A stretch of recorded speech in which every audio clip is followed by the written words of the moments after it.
So recently, a friend of mine said he likes the early Bleach art style over the other Bleach art styles. And I was surprised. I did not know there was someone around me that liked that art style over the others. I don't hate the early art style, I just prefer the evolution to it. For some reason, he was specifically talking about it being better than the Thousand Year Blood War art style. I don't know what's up with that, but it is what it is. That's exactly why I'm redrawing Bleach pages from the manga in the early art style. I just wanted to know what it would look like. Because of this, I had to examine both art styles in detail just to see what I could come up with.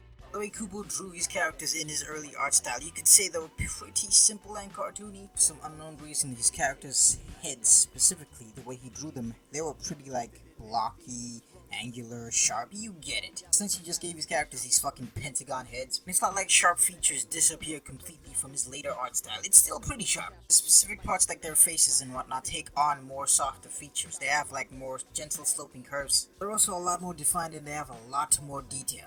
And this first image pretty much just focuses on Ichigo's head specifically. So yeah, look at it. Look at Ichigo's perfect fucking head. And I attempted to make Ichigo look like what he did back in the past. I think I did a pretty good job. Of course I had to give Ichigo his good old facing downward drooping eyes. And I tried to shorten his hair a little because I believe that his hair is a little shorter in the beginning of the series compared to the end. Not the end is in the final chapter. He has a completely different hairstyle by that point, but like Thousand Year Blood War at the end. We move on to the next image that I drew, and it's centered around Renji. Now Renji's hair in the beginning of the series looks like it's locked in one place, like it's not exactly flowing like hair does. It is not the case later down the line. He also has sharper eyes in the beginning of the series. Later down the line though, his eyes are a little more rounded. They're still sharp and thin and whatnot, they're just, rounded. The ability thing that Bleach characters have in the later art style, they don't have it in the first art style. Renji though sometimes has this weird side showing lip thing in the early art style, and of course in the early art style all of them still have that weird net like mesh shading. That shading shit is incredibly hard to do, bro. I attempted to recreate it. I think I did a good job, but it is what it is. Kubo really uses a lot of dark and deep shading. He uses it a lot more than he did in the beginning, dude. Especially during the Thousand Year Blood War, there's just a lot of these images with deep shading and shit. Which again is something that he does not use in the beginning of the series. Well, at least not as much as he does later on. Also changed the nose, because the nose in the beginning of the series is a little more angular than it is later down the line. And the image came out looking like this. Pretty good, if I do say so myself. Attempted to capture this man's mesh shading, as I said before, but I couldn't. It was fucking strange, dude. I don't know how he does this. I might be wrong, but to my knowledge, this is something like completely unique to Bleach in a manga, at least from what I've seen. Also try to make the hair a little stiff and straight. Yeah, pause. Do not take that out of context, please. Gave him the side lip thing, and I also attempted to make his eyes a little sharper.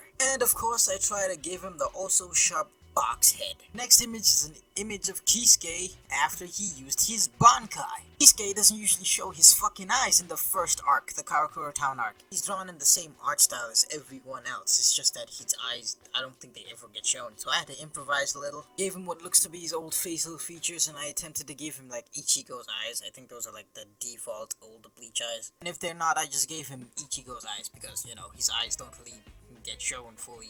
And the image came out looking like this. Here's Kisuke in all his old glory. See, I can hear it now. People saying that this is the version of Kisuke we should have gotten from the start. At least Kisuke should have continued looking like this. Why? Because I drew it. And we all know that giving a character a scuffed square face makes them look 10 times more handsome than usual. Okay, enough of the weird jokes. The last image isn't really a headshot like I've been doing this entire time. It's Ichigo versus Yuachi, or Yuhabaha, or however the fuck you pronounce this dude's name. It was a decision between these two images, and I did this one. Why? I don't know. Just because. One thing I need to mention about Bleach, even like as early as like the Aranka or Fate Karakura Town arc or whatever, right, is that his characters, Kubo's characters, just kept getting taller and longer. In the beginning, these characters pretty much just had average proportions on their anatomy and whatnot. It was still stylized, it just looked a lot more normal than what it became. That's not the case after Soul Society though. After that arc, the characters just kept getting longer and longer and longer and longer, taller and taller. Well, except for Hiyori. Hiyori stays the same size. She'll never grow. Now, what I said is a bit of an exaggeration, but they do get taller. Not really something I had to focus on in this final image because their body is fully or barely shown, but hey, this is what the image turned out like. I changed Ichigo's head, I tried to change Yuachi's nose and a couple other features, But overall, what I'm really proud of is this image right here. It looks really similar to the old Bleach art style, at least I think so. I'm still drawing a lot more Bleach pages in the old art style. Not just from Thousand Year Blood War, but from other arcs as well. I think I could have made these images a lot better, but I think I still did a pretty amazing job. I'm gonna study Kubo's art style a lot more because I really like it. Could have touched on his designs changing, not his art style, just the designs, but I don't think that has anything to do with me redrawing the characters in the early art style. But everything that I did in this video was really fucking fun, so I don't regret anything. It does get me curious though, can Kubo himself draw his characters in his early art style? Or has he just like lost that skill? I mean, even if he did lose it, it is his art style. He could probably still get it back. So yeah, I will see you guys later, and bye. Please like and subscribe and all that stuff. Bye.